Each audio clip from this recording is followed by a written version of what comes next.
As a business, we're not quite fully back yet to where we were before the pandemic, but we're getting there, and I do remain very confident about the future. A couple of brief housekeeping notes.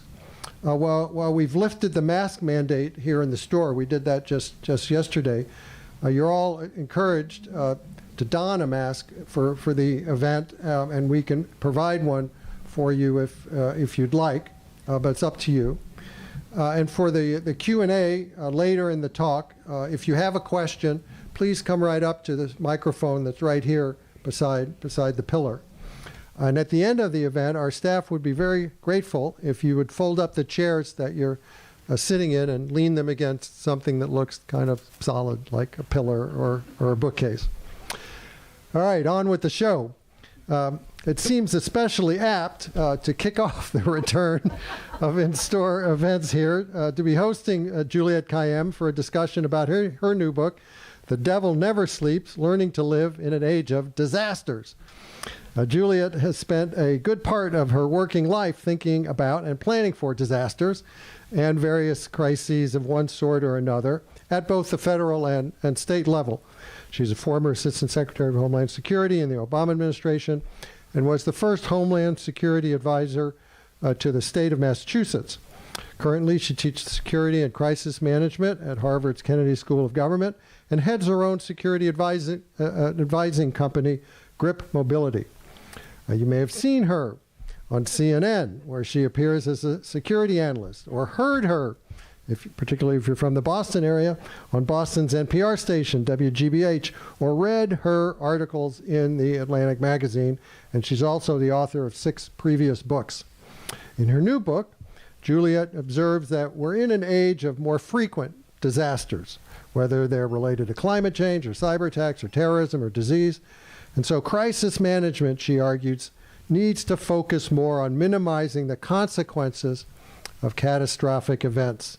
As she puts it so succinctly, we need to be better prepared to fail safely.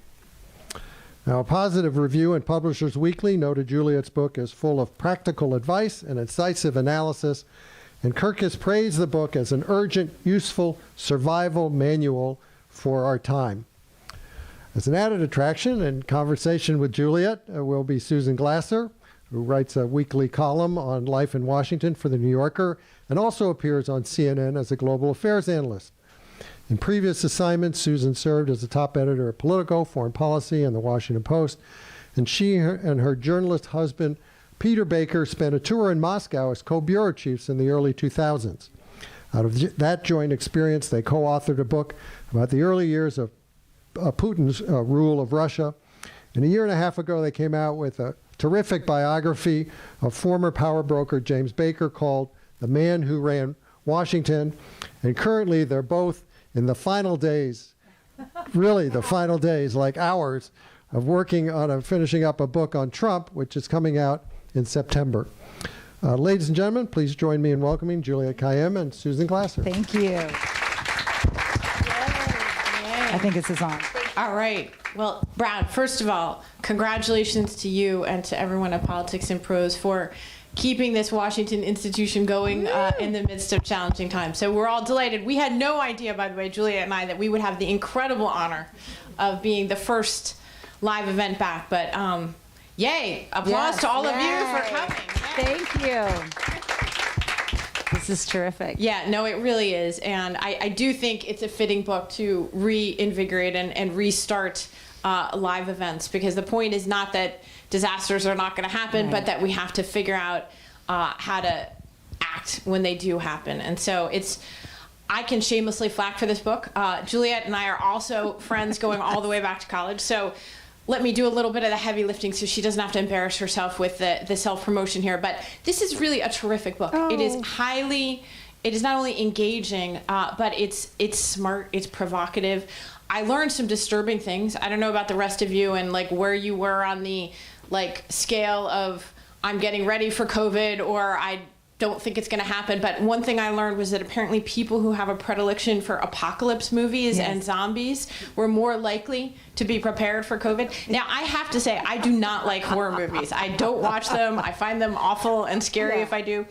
But, Thank that you. doesn't That means necessarily mean I everything. can't be prepared for Yes. the next disaster. So really, it's a terrific book, and the fact that it's beautifully written is not a surprise either. And I suspect that in the field of disaster management, there probably aren't that many people Yeah, who are yeah. great writers.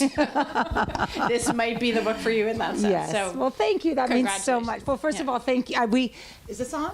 Yes. Yeah, I think so. She has a book due in 2 weeks, so I know what that period is like. So the fact I got you out of your house, I'm just incredibly grateful in your friendship for longer than 2 decades, and is incredible. And your writing for the New Yorker, it's like the must read about, especially for those of us who don't live here, about what's going on.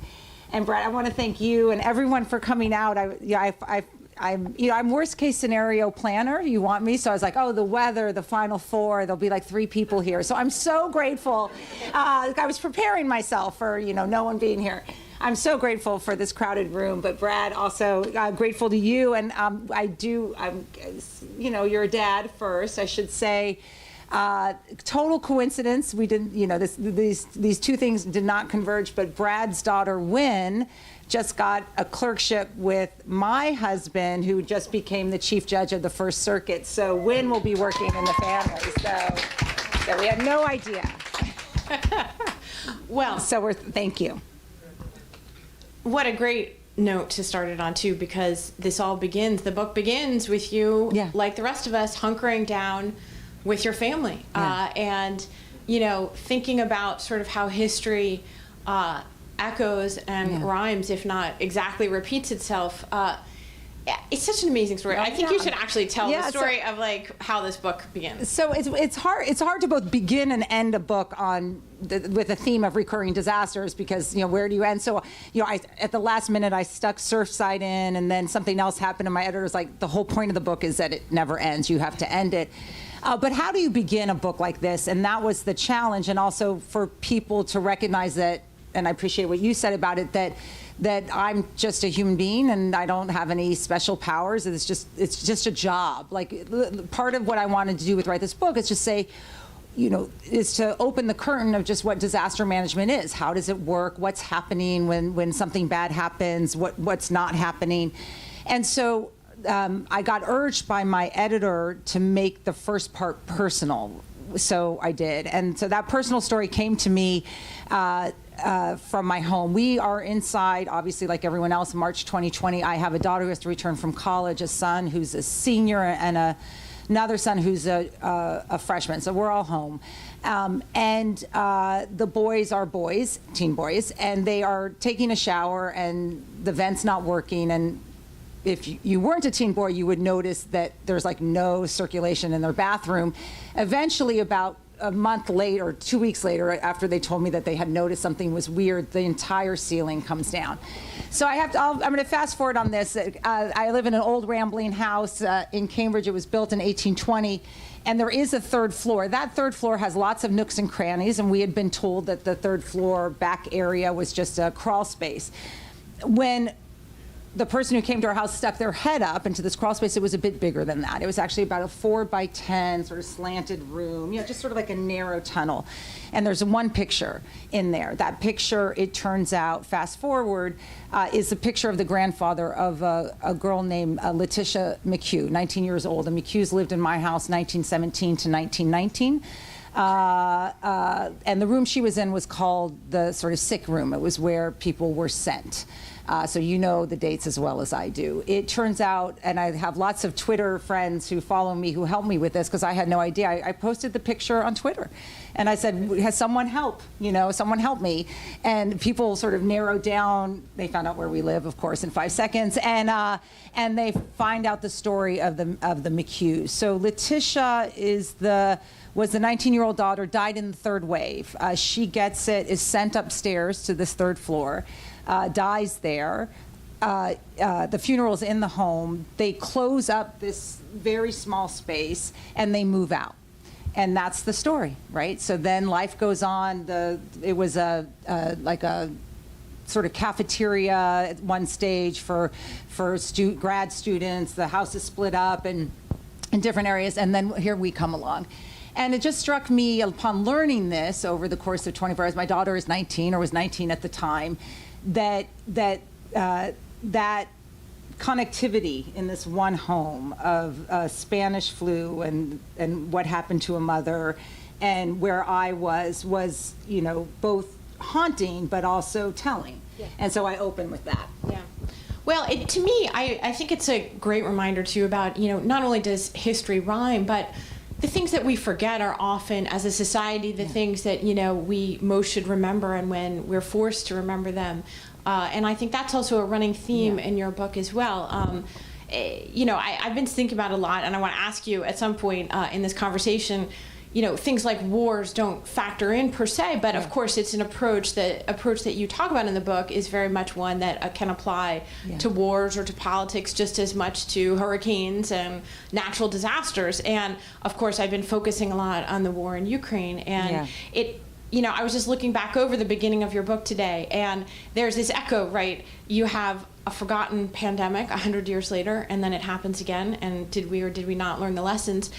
The war right now in Ukraine is happening on the same places. In exactly the same places. In fact, early on, a few weeks ago, they were actually the Ukrainian army is using some of the same bunkers that the Soviet army used to fight off the Nazis from Kyiv in World War II. And I just was really struck by that. And so you have another story in the book that goes to this as well, which is Fukushima. To me, that is another great example of these are literally people who built against the warnings of their ancestors, right? Yeah, so then thank you for that, and we can talk, or I can answer questions on Ukraine. Susan does the deep thinking, and she's been terrific on TV in New Yorker. I'm like, well, it's just about logistics. He didn't have enough food. I mean, but they're related. In other words, the story of what's happening is if you can't protect your troops, you can't feed your troops, you're going to have problems with whatever strategy you intended. And so Fukushima is really interesting because part of what I try to reframe how we think about disasters and disaster management in terms of success and failure. So my profession is a simple one. That, we have the boom. The boom is agnostic. It could be a cyber attack, a nuclear meltdown, a war. And then you have what's called left a boom, which is all the prevention efforts to stop it from happening, and right a boom, which is all the things you do to recover and try to save lives. And so I just wanted to reorient, all of our focus is on why did that happen? Let's stop that from happening. Why is it happening again? I'm not fatalistic. I just, I read the headlines. And so part of it was just to reorient us and sort of right side of boom, and to not think of disasters as one sort of one-hit wonders each time, right? That there's actually commonalities, and that's what the stories are about. Is what are those commonalities? And so Fukushima is interesting because Fukushima is built in an area of Japan that suffered from tsunamis forever. Those lessons of the tsunamis were reflected in stones that were put above the hills of Fukushima 100 years ago, 150 years ago. Those stones say things like "Do not build below this line," or the peace and harmony of your children, requires you not to build below this line. They built homes, and then they built nuclear facilities. That's not the only history, and I sort of accept the world as it is, and so they built, right, and that. A bunch of nuclear facilities below the lines. There's another history animating Japan, of course, suffers from a nuclear attack of Hiroshima and Nagasaki. Those things are related because what it did is it meant that the country, which needed energy resources, tried to convince the public, let alone the industry, of the sort of perfect security or safety of nuclear, right? So instead of thinking, how do I fail safer if something happens, they convince everyone that nothing bad is going to happen. And so you have an entire industry that doesn't know how to fail safer, or most of the industry. So fast forward to 2011, there's an earthquake, then a tsunami. And so the story I tell is not Fukushima, which everyone knows, and which changed how we think about nuclear energy, right? We think, Germany abandons nuclear energy, which is related to the work you do in terms of their dependency. The Democratic Party barely can talk about it, even though it's starting to move in terms of its future. So there's another nuclear facility down the street from Fukushima. It survives, and it survives well. It is closer to the epicenter. It gets more water, and I tell the story of that place because that, in other words, we can do this. We can do these high risk things. It learned how to fail safely. Because it had a much more rigorous adaptation plan. It had stronger communications, but as importantly, it overcame the societal tendency in Japan to have to sort of seek leadership's agreement. And so you had at one stage with Fukushima, the head of the Fukushima nuclear facility talking to the prime minister directly. That's just like anyone in crisis management knows that's like sort of a bad place to be. So I tell the story of the other nuclear facilities so that you can see, oh yeah, there are ways in which you can actually do this right. And that, I think, is actually a theme that runs through a lot of the case studies and examples in the book, is this idea of, failing better, if you will. And there's a lot of examples of, we all remember Y2K, the sort of the disaster that didn't happen. Well, that wasn't like just some coincidence, right? That it didn't happen. We tend to think of that as like an overreaction, but in fact, in your world, that means success. So I do want to back up, though, because it's that in your world part that I do always get stuck on. I think you need to explain to people, like, how does one become a disaster management? And how did you fall into this? Oh, fall is the right word. So I actually started off as a civil rights attorney, as you know. I then got into counterterrorism, and I was a counterterrorism attorney and then served on one of these commissions pre 9/11. I was firmly ensconced, and my career, I have one career and many jobs in my life. So I was in counterterrorism. I was at the Kennedy School. Always have had media as part of my or communications as part of what I like to do. I think it's important to be able to communicate. And 2005 happens. Actually, the sort of shift. 2005 is, of course, Hurricane Katrina.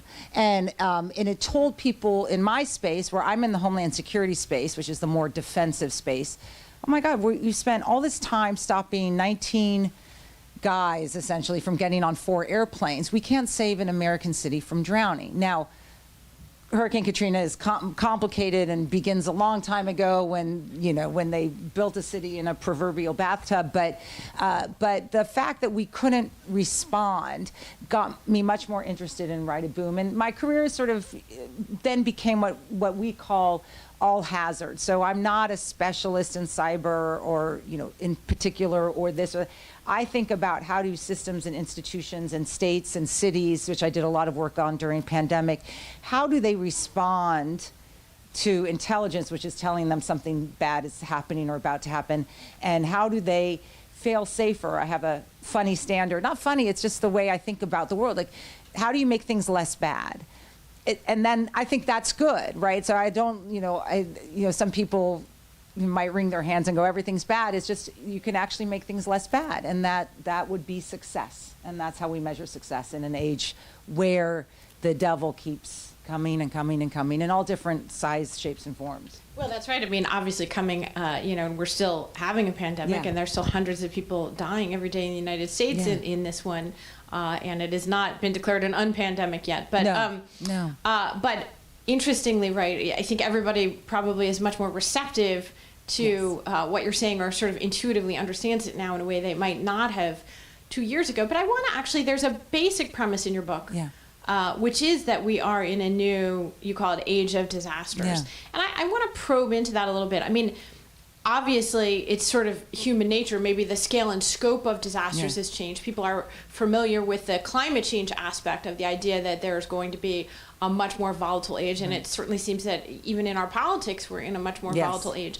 But how do you help people think about whether this really is a more catastrophic moment, or it's just that the potential consequences are so great? It's both. So climate change is the easiest one to measure, but part of it is, of course, our connectivity. It is that so one example that I use is, a bunch of guys, whether supported or not by Russia, launch a really stupid, let me just tell you in the scheme of things, like really stupid ransomware attack on Colonial Pipeline. So Colonial Pipeline runs and pushes about 50% of our oil and gas needs through pipelines, about 50% to the East Coast. So when it shut down, it was a bit of a problem, just for a little bit, about 7 days. So the impact of the small thing can have large consequences if we're not ready. And I'm very critical of colonial pipeline, that only seemed to have one speed, which is we're going to turn everything off because it hadn't anticipated an attack like that. The numbers for climate change speak for themselves. I just, in the book, I write it down because I'm so bad with numbers, but between 2017 and 2020, there are 7 hurricane disasters just in that period, and we call something a disaster if it's over 10 billion in damage, and that was totaling $335 billion. I just want to compare that to the entire decade of the 1980s, where even adjusted for inflation, that's at 38 billion. So you can just see, the impact is hitting hard, and they're coming more frequently. So you're just having larger numbers. Pandemic, same thing, where our connectivity is also our curse, but you don't,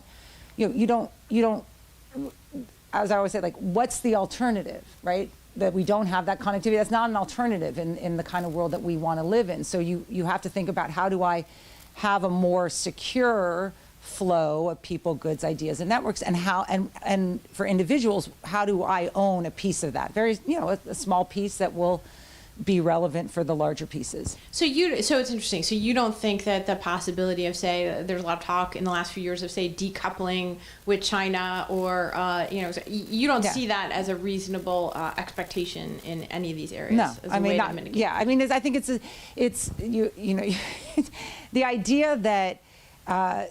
Just think of travel bans, right? The idea of travel bans or isolating certain countries. I mean, that might be okay for Burma or Myanmar, but this is it's sort of a fancy pants way to talk that means nothing. I have a couple students here, and the thing that would drive me crazy as a professor is when someone says, and we see this on TV all the time, well, we just need to be more aggressive. Yeah. Right, as if aggressive is a policy. What does that mean? Like, what do you mean? Like, say what you mean. And so when people think that they can imagine a world that's more isolated, what does that actually mean? It means getting people off of, stopping the flow of things. I mean, so. All right, I want to read, there's a great framework for basically that's been studied of sort of like how people screw up, or what are the attributes that make people screw up. So we're going to talk about COVID a little bit here. I'm going to read these out because I suspect they might feel familiar to all of you who experienced America in 2020.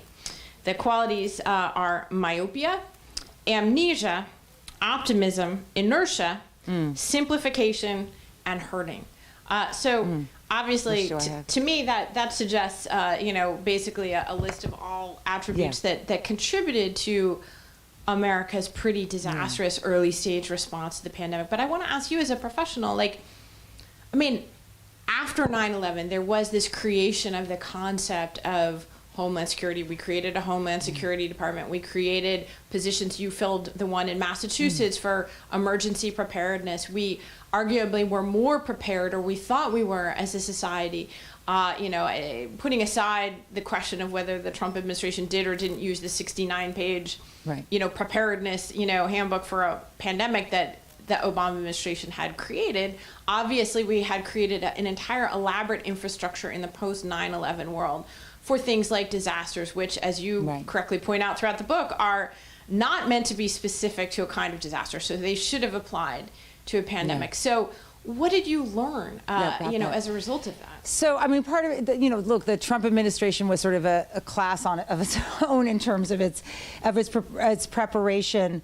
And there's a couple things that are interesting. I mean, obviously, January to March of 2020 are what I call in the book the sort of squander time, or when you really think about it, could we have done something different that would have saved lots of lives? But I don't want to say I'm forgiving of the Trump administration, but I do think that success and failure really need to be defined, especially now. The idea that infection rate is somehow telling us something about how we should live our lives is ridiculous at this stage. Many of us will get infected, and the difference between 2020 and now is, of course, most of us won't die. So whenever I hear people freak out about infection rates, I was like, that's not helping me. When you mentioned how many are dying today. So, and this is controversial, I don't mean to not care about it. It's just, the same number of people are dying today as they did in, say, April of 2020. We're out and about. Like, that's the difference, right? So you can't really compare that same 1,000 people. So one of it is getting realistic about what would have been success in a pandemic. I don't know if I can give you a number, right? 200,000 dead, 300,000 dead. It's certainly not 1 million dead, right? Because you know that you could have stopped or minimized those harms. And of course, the Biden administration is being confronted with a political operation against being healthy, right? Let's just be clear about that's what's going on. But I think it's very hard for politicians, maybe easier for someone like me to sort of talk about, is 200,000 deaths good? Of course not. Would it have been, is it better compared to where we are now? Certainly. And I use this example for the Boston Marathon, which I obviously was intimately involved with planning. I was no longer Homeland Security head. There's a way in which we talk about the Boston Marathon bombing all sort of left of boom and boom, right? So we think, how did this happen? How did these brothers, are they able to do this? We also tragically have to mourn 3 people that died at the finish line. Well, as I said, I kind of live on the right side of the boom. So what happens after the boom? 297 people are severely harmed enough that they have to go to hospitals. They've lost an arm, a leg, a hand, a foot, and they go to area hospitals in 3 states based on planning of triaging and sending people to the right places. If you made it to a hospital, you survived. Not a single person who went to a hospital died. That's success. It's hard to call it that because there's a terror attack, but that's how we have to begin to think about that preparation, that focus, that capacity to pivot saved however many of those people might otherwise have died. So on the pandemic, what do you think are some concrete lessons learned that will make us better equipped next time? So I think, so one is obviously the federal government. I mean, I thought about this a lot, right? In all emergency management, we say it's local response, state coordination, federal support. Just works like that all the time because it's the firefighter or the public health person. So the federal government can get better, and we're seeing this a little bit with the war, with the tools that it has, and those are obviously better as an understatement, the communications tools, like sort of preparing us January to March for what was likely to happen. There were a lot of us on the outside trying to prepare from our small perches people for what was about to happen. So that's key because then the shock, I think, would be dissipated and or minimized, but also you're preparing people for the long haul, which I think that administration was unable to do. The other is, of course, the resources that the federal government has. No government could have done this perfectly. This was the country's first 50-state disaster, meaning all states had their sort of emergency management plans activated, or they were what's called activated. But the federal government obviously needed to support them in a responsible, not political manner, and they can order resources and everything rather than going to war with the states. So those are 2 areas that I think, as leading into March, would have been better.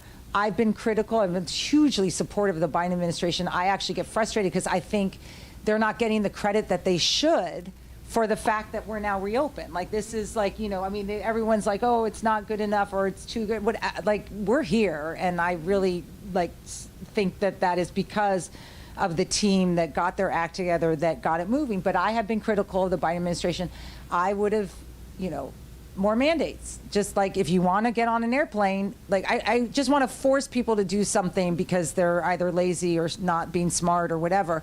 Mandates did work. They worked in public safety. They worked in public employment. Vaccine mandates, I mean. So vaccine mandates were, you just want to move people to have to choose correctly, right? And part of it was just not being in the public health space.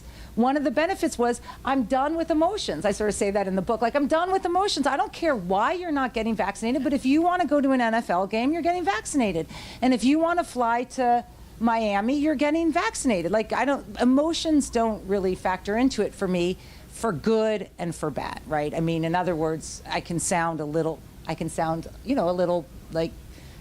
not insensitive, but I just think there are reasons why people didn't get vaccines that I'm glad that public health people are also at the table. Well, and that's interesting. I mentioned, I was sort of joking, but not really joking about the study about what kind of person is most prepared. Because I do think that, to me, has been, as I try to wrestle with a lot of the disruptions the last few years, not just in our politics, but, in every way. I mean, the fact of a pandemic was in some ways more predictable than how Americans responded to it. Yeah. And so I'm really interested in this question of the role of, kind of psychology in the work that you do, and, the human factor, because it seems like again and again that's a theme in almost all of your examples, right? It's just like the failure to, reckon with something that's not unthinkable, but in fact very thinkable. Yeah, no, I think, you brought it up a little bit. There is a name for it, right? It's called the preparedness paradox. It is in our space, it comes out of the public health, which is, the challenge is that the more prepared you are, like Y2K, then the narrative is you freaked out, right? And the freaking out is, in our world of judgmental nature, is viewed as sort of a neurosis. So the Y2K, the prep for Y2K, then when everything went pretty well, everyone says, oh, all those people overreacted. So what I want to do with this book is to challenge the preparedness paradox, or at least, sort of try to overcome it through stories that people can relate to, because shoving it in their face through policy documents isn't relating. So the book tells the stories of, actually, here's how you should rethink the Suez Canal, or electrical grid shock at the Super Bowl, or, for that matter, Fukushima, in the hopes that people begin to see that we're thinking about disaster management the wrong way. It's not binary. It is not, it didn't happen or it did, right? Good, bad. There are levels of bad. And so let's make things less bad. Yeah, this binary thinking is very interesting in the context of, where we're living right now. So do you think that this book and, sort of the framework that you're trying to put around these crises, is it possible to address that to a broad swath of Americans? I hope so. I mean, I think it's funny, you get a, well, you're in the book world, so it's like, they want to know, where's your audience, and all that. It's like, it's half of it is finding your audience. And it's funny, if you can judge a book by who wants excerpts. So my excerpts may be like the weirdest combination. So early on, I write for The Atlantic. They did a excerpt on the Fukushima thing, but then obviously the Harvard Business Review and others. But then there's Politico, because there's a political bend, and then like Literary Hub. I was like, okay, I'll talk to the artists. Like, that's those are my people. And then a large woman's website that is doing it for women who tend to be this is sexist, but anyway, women who tend to think more about sort of home protection than men, as we both nod. Yes, right. So yeah. Okay, but you don't have like a Second Amendment magazine isn't interested in like doomsday prepping. No, here. because I don't spend my time in the book. You read another book to say Boeing's horrible or BP's horrible. My goal was to accept what had happened, right? And the other is, of course, that this is something that everyone and every leader is manageable. And I think that the prepper movement or the let's arm everyone movement it's not feasible. And for the most part, it's too late, right? I mean, it's. So listen, we're going to have questions pretty soon, and the way it used to work and shall work again now that we're back in person is you line up at the microphone. I'm going to take my moderator's prerogative to do one or two more while you guys get up with your questions. But I do want to ask Juliette, because this is the moderator's selfish question, but talk to us a little bit about the war in Ukraine. First of all, I think it's really fascinating for me, looking at all your examples of denial Yes. being at the heart of so many of the examples you're talking about, whether it's the space shuttle, exploding, and there's a guy on the call the day before saying, whoa, whoa, whoa. And it's not that it's unthinkable, it's that the people who were making decisions couldn't think. And that's a theme in your book. And by the way, that's a theme of this war. I cannot tell you how many people looked somehow at the fact of an army of 190,000 people on the borders of Ukraine. And by the way, people, leaders of European governments, the entire liberal Moscow press corps that's now had to flee for their lives. Many people in Ukraine who failed to, reckon it, including arguably President Zelensky, now are understandable global hero.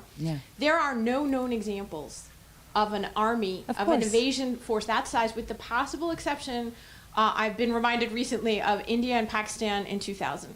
But if you put that aside, there are basically no examples at all of an invasion force that size just being sent home, without doing anything. So, the odds were pretty high that this was happening. It's so funny you say, not funny I tend to say good, funny, not in the way that most people intended, but we have a common friend who, Amy Waldman, who was a war correspondent for the New York Times, and it was in the build-up to 2003 to the Iraq War, and everyone's like, are we gonna go in? Or whatever. She called, or she emailed or whatever, she was already there, she's like, I'm looking at 100,000 troops at the border of Iraq. Like, we're going in. And I was like, oh, because we're still having a debate over here. So I think that's exactly right. And just like two areas that I think about. There's the cybersecurity threat and why that didn't happen in the homeland. I'm going to knock on wood now. I don't know if it will happen. But there's two things that I think about in terms of how does this fit the way I think about it. So and I'm not rooting for the Russian army, just something to think about what happened. The first is the story that you recently did and that's being reported or you've written about is, of course, the disaster happens, so let's think if you're Putin, because you're not allowing the information in. So think about disasters that we've seen, the Challenger blow up is a perfect example like that. There was actually someone saying the O-ring won't hold the day before and refused to sign a document to let it go. So it's very similar what you're hearing about Russia's leadership, that they just have no sense of what's going on because everyone's afraid to tell them. So my first chapter is called WTW, which is, or get your head around it, which is just part of what we do to fail safer, or safely, but not safe, because there's no such word as perfect safe, is to imagine that side. And that's where I think you're seeing the leadership problems. The second piece, of course, is preparedness means preparedness for war too. That means you feed soldiers, you have a logistics supply chain that works, you're thinking about it. And one example that has just really rung true for me is the tourniquets. Tourniquets are, if a soldier gets wounded, a soldier doesn't need to die. You can stop the blood and then get them to medical help.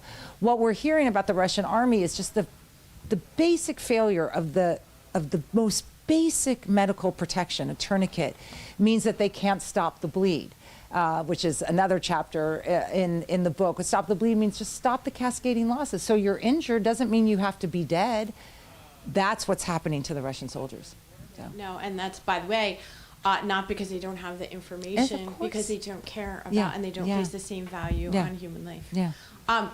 You've been very patient, ma'am. You may kick us off. Our first question. Yay, in a new world. Well, my first quick statement is that because the Russian army was so terrible, and because Trump was not in office, we dodged a bullet, and Ukraine dodged a bullet. Yeah. Just imagine if Trump were president. The question I wanted to ask is, I was born in the 1940s, and I remember the polio vaccine. I grew up outside Boston and in Newton, and we were test cases for it. We all lined up. First we got the shots, then we got the sugar. What's happened since then is a complete flip of people's idea about government. Yeah. I mean, now we have a Supreme Court that says people have a right to refuse the vaccine. All kinds of the mandates are not constitutional. It's crazy. Yeah. And the question is what to do about it. Yeah. So let's just because so 3 justices decided that. So we're still in a ability to do mandates, and so part of it is because of the disinformation, because of the politicization, which once again I sort of accept the world as it is. I'm not going to solve those challenges through the lens of disaster management, and I'm very clear about that. So that the pandemic, for example, exposed great economic inequalities and healthcare access inequalities in our country. We're not going to solve that through the disaster management framework, but let's see what we can do after.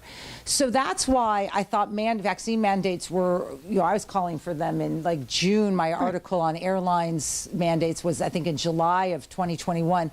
Just take the emotion out of it. I mean, we spend, as a liberal or as a Democrat, I don't know if people call me liberal anymore, but as a Democrat, we spend so much time focused on sort of what are they thinking and, oh, they hate us or they're horrible or whatever. It just seems to me we should, the burden of the pandemic needs to fall on the unvaccinated. And it seemed to me that a year ago. And so part of what I was pushing for was, I don't really care why you're not vaccinated, and you can talk to me forever and I can try to understand you and we could have coffee together and the New York Times could write a story on you, whatever. But in the end, we should not be so afraid of what's right and wrong. I want to say something though to this. You asked about my professions. I want to be careful too. People like me, we tend to think in bulk, right? So we think, how do I move a lot of things, or how do I respond to a lot of things, or how do you do the National Guard? And that can lose people who, it importantly, should be, the floor should be raised, immunocompromised, kids under 5 who aren't getting vaccinated. So I think it's important to have both voices, but, both voices, right? So not just the public health voices, but voices that are like, let's just raise the floor. You don't get to smoke on airplanes, and you don't get to get on an airplane. But occasionally somebody in front of the business, a guard, is shot. Yeah, no, that's right. That's right. I mean, the violence is right. Hi. Hi. So one of the things that's really struck me and I think is troubling about the pandemic is that it seems like some country has solved it, like Korea. Yeah. Korea has done it right, and they've solved it, and then they haven't. And then China has solved, then they haven't. And so what's or countries, states in the U.S. Right. And so what kind of lessons can we draw from that? And is there a lesson to draw from this? There is. And no, I appreciate that, because I've thought a lot about that. So first of all, once again, the not solving it is infections. And because those countries have what's called the zero COVID philosophy, which we don't, and I think it's a silly one at this stage. I mean, I think we have a vaccine until there's a variant that, the vaccine can't at least minimize the gravest harms. Zero COVID it's not the right standard, and I got very frustrated with public health officials, because I advise political officials who are saying, well, the infection rate is high. Are you saying to keep schools closed or not keep schools closed, right? So part of it is just setting a realistic standard. And then the second piece, because I'm doing most of the things that I had done before, and actually I'm doing everything. I finally went to a movie theater. I had not done that. That was more about my social life than anything else. But I will say how to think about the next couple years. And I talk about this a little bit in the book. So as I said, I try to explain what this world is like. And after the boom, the agnostic boom, but let's call it COVID, you have a response, and then you have a recovery. Take a hurricane, for example. That recovery will always happen after the hurricane's gone, even a terror attack. We're in what I call, in my wonky world, what I call adaptive recovery, which is we're just learning to live with the threat still there. So imagine the hurricane's still around. That's okay, because we're learning it's not just the vaccine, it's treatments and masking and all that stuff. And I think that will last a while, but I think we're getting better at it. And that's not failure, right? That's not failure. And to be honest, the death rate right now, when people sort of scream, oh, there's still 1,000 people dying, always ask them, okay, so what's your alternative? Like, is that closing school? We're not closing schools, because I know what that alternative is. Our kids suffer tremendously. Is it that we're going to close the bookstores? No, because we have made that choice that we're moving forward. So people can. So now I'm criticizing the left, but it's like I don't get the concerns. This is pretty good. I mean, it might not be like before, but it's better than 2020. Thank you. Thank you. Hi. Hi, I'm Jasmine. Thank you very much, Juliette. Just a quick sort of general question. Yeah. Just from your talk and from sort of glancing through your book, I'm getting a very kind of stark impression of your perspective versus sort of what's out there, especially amongst my generation, the discourse that's going on. There's a sort of degree of badness, a kind of practical approach to conflict and disaster. Yeah. But I just actually came back from a trip to Israel and Palestine with a group of students from Harvard, Kennedy School, CPUT, Columbia, and NYU. Is that the one where like 8 of my students got sick and got stuck Yes, there? that's the one. They I was like getting all these frantic emails. They were a party group for sure. Harvard was interesting. I'm from Columbia though. So anyway, it was like an extreme conversation. Even I'm Palestinian myself. I know you have a Lebanese background. To say, like, listen, this is the situation. We're going to accept it. There are degrees of badness to this. Yes. It didn't. I feel like I couldn't break in. It was either you're with us or against this conversation. And so it's a sort of a general question about your commentary on the state of discourse in the country. Yeah. Is there space for a practical approach? What's your sort of assessment of how to break into, even locally, Democrats, Republicans? It just feels like there's no space for anyone who's practical or in the middle. I just want your general thoughts on that. So it's funny you say. I love that question. First of all, how old are you? 32. Okay, so we're depending on your generation. So to get this right.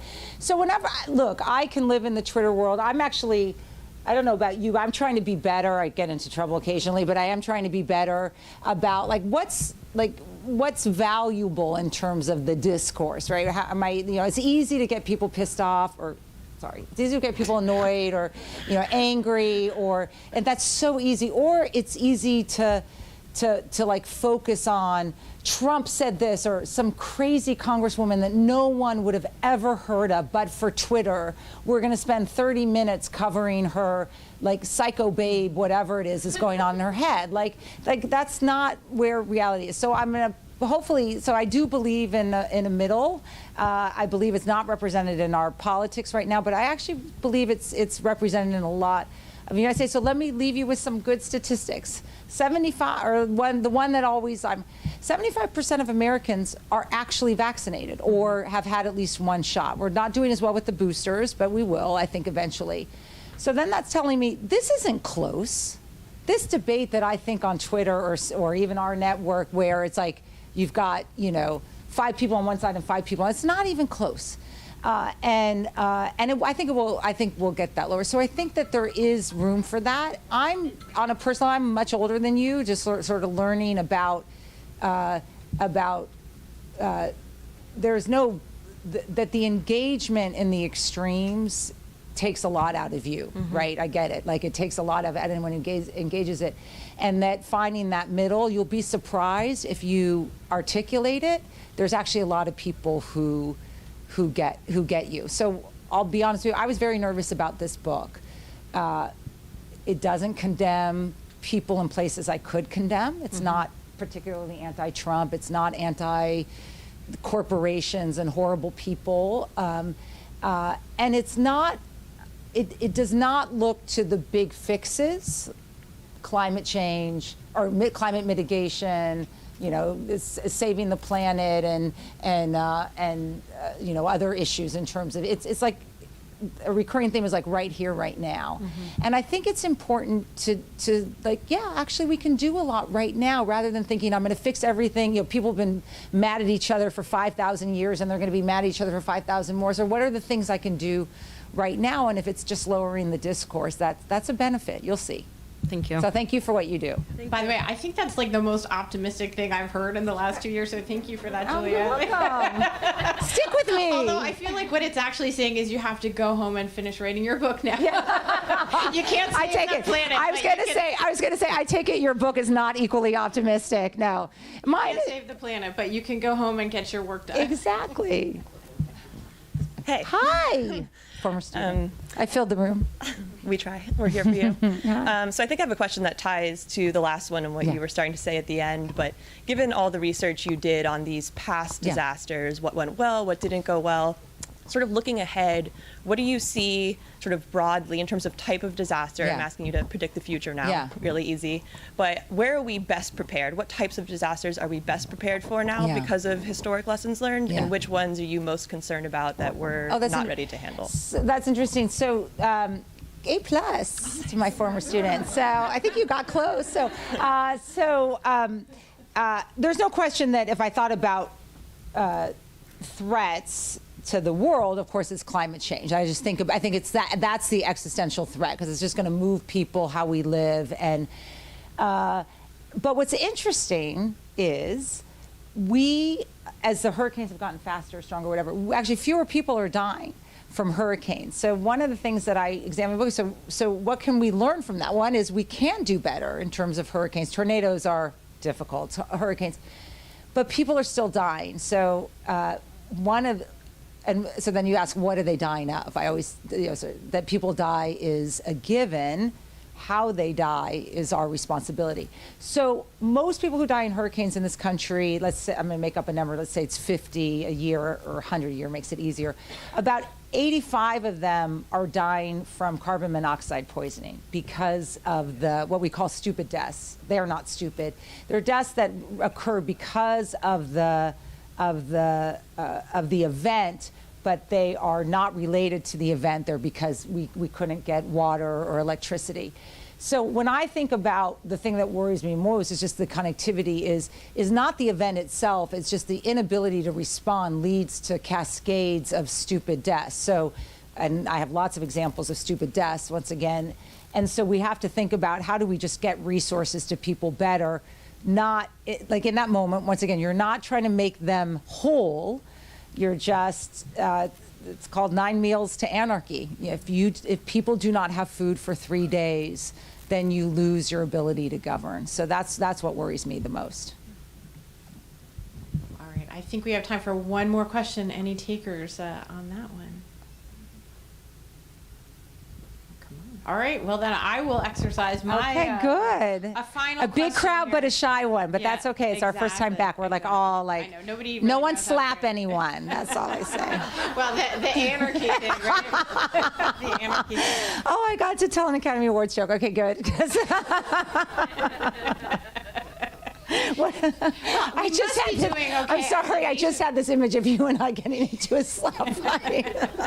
No, honestly, that would be the sign of a country truly, Totally. talk about a first world problem, Oh, right? my God. And a first world crisis Yeah. that we're living in. Yeah. So, Juliette, you were shockingly optimistic, but I do think we should close on a more doomsday Yes. note, Yeah. given that this is Yeah, because we have to read your book about Trump, right? So, By the way, the publishers, I will say this, insisted, so the title of the book is The Divider, Trump in the White House. However, they insisted, which I think is kind of ominous, but also a little bit funny, they insisted on adding the dates. So it's Trump in the White House, comma, 2017 to 2021. So I don't know that there's a next volume there, but it is interesting. that's terrifying. Okay, that's my contribution. Right, it's not a given. Right, not a given, not a given. So, but you didn't answer the second part of your very bright student's question, which is, what keeps you up at night?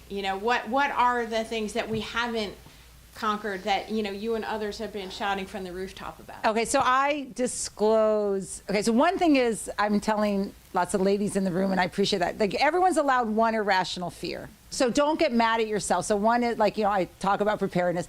So mine, just to let people know, because I do disclose this, is that I'm driving over a bridge and the bridge collapses and my car goes into water. For whatever reason, it's irrational. Yeah. So so anyway, read the book to know what I do about that. So my fear is that we give up too early in our ability to fail safer. Because I'm very clear. I want people to stop bad things from happening, and I want the big fixes. I'm the person sort of now, like right now, like that's where I'm thinking about. I want people to think about the past and the future, and what we can do to fix things. But my biggest fear is just the cynicism that government can work. I've seen government work when we need it to. That communities can't be responsive to each other, that we think we all hate each other. They really don't. You asked me how am I optimistic, or you said that's optimistic. The truth is, if you work in my field, you see like the best of people. Like all this crap goes away. Like even COVID was hard, but in the macro level. But you actually, I mean, you saw communities come together. In fact, the book title comes from a woman I met in Joplin, Missouri. There was a tornado that devastated that town, and it's a totally conservative town. I think it was like 98% Romney in the second election against Obama. Deeply religious woman, and they're looking at the Obama people or whatever as like who the heck are these people? And when she's leading this recovery effort, I go to Joplin a year later, after the tornado, and she's optimistic. She's also religious, and I'm probably slightly condescending to her in that way where you're like, oh, I wish I were religious. That looks simple. She's not simple, to be clear. She's like tactical and like organizing stuff. And she says, I said, how are you like this? I kind of want to be like you. And she said, I've learned there'll be more tornadoes. She starts the sentence, there'll be more tornadoes. And I've learned the devil never sleeps, but he only wins if we don't do better next time. So I want to leave on that note. Great. Thank you. Buy your book, and she'll sign it for you. So. Thank you, everyone. Thank you all for coming out. Amazing. And you like have a half hour for the game. I'm telling you. So copies of Juliette's book are available at the checkout desk. She'll be up here signing. Our staff would appreciate it if you'd fold up your chairs. Thanks again. See you next time. Great. Okay, so you want...